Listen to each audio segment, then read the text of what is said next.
दिल्ली के आंकड़ों को हम देखें और समझें तो 2019 के चुनाव में ये देखिए 7 की 7 सीटें बीजेपी ने जीती थी और वोट प्रतिशत पर गौर फरमाइएगा करीब 57% के आसपास बीजेपी को दिल्ली में वोट मिला। और फिर इसके बाद कांग्रेस के आंकड़ों को देखिएगा, कांग्रेस को महज 23% के आसपास वोट मिलता है, 22.5%, और आम आदमी पार्टी को मिलता है करीब 18% वोट। कुल मिलाकर आप दोनों के आंकड़ों को हम जोड़ भी लें तब भी 41% से आगे आप नहीं बढ़ते और बीजेपी के पास करीब 57% वोट थे। मैं गलत आंकड़े तो नहीं दिखा रहा सुधा जी?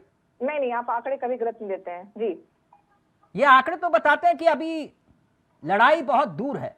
नहीं, चलिए, आपने 2019 के लोकसभा चुनाव की बात की जी, और इसमें जीत का जो रेशियो है वो दिखा रहा है कि जीते हुए लोग हैं। लेकिन राजनीति में क्या 2014-19 के पहले इनकी स्थिति क्या थी?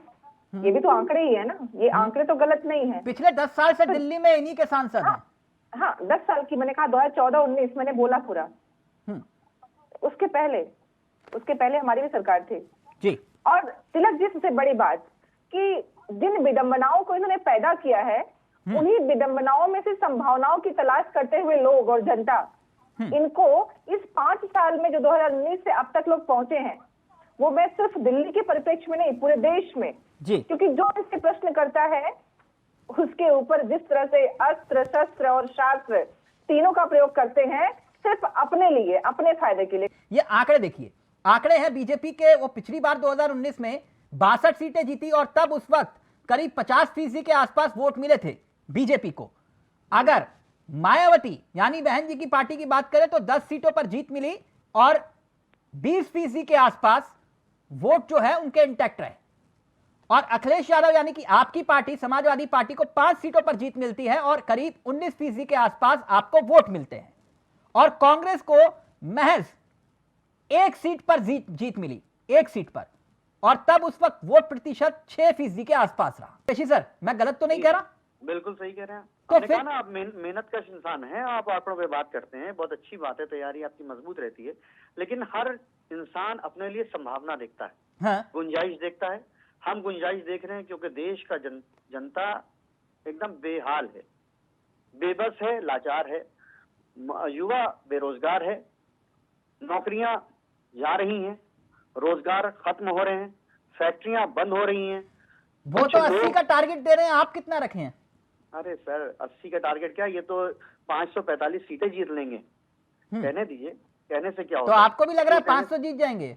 अरे सर, ये तो हम तो कह रहे हैं 545 सीटें 600 जीत सकते हैं ये। हाँ, 545 में तो 600 जीत जाएंगे। जादूगर पार्टी है ना एक्चुअल में। हाँ। 545 को ही 600 भी पहुंचा सकते हैं। तो जादूगर है ना, ये जादूगर है, हम लोग मेहनती लोग हैं। हाँ। जादूगर का काम है आंखों पे पर्दा चढ़ा देना।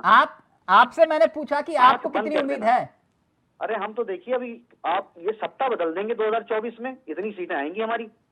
हाँ। सत्ता परिवर्तन ना हो तो कहिएगा। नहीं, अखिलेश जी कह रहे थे ना 80 हराओ बीजेपी हटाओ। बिल्कुल, हमारी पूरी कोशिश है, हमारा मकसद है 2024 तो यानी आप भी टारगेट 80 का लेकर चल रहे हो?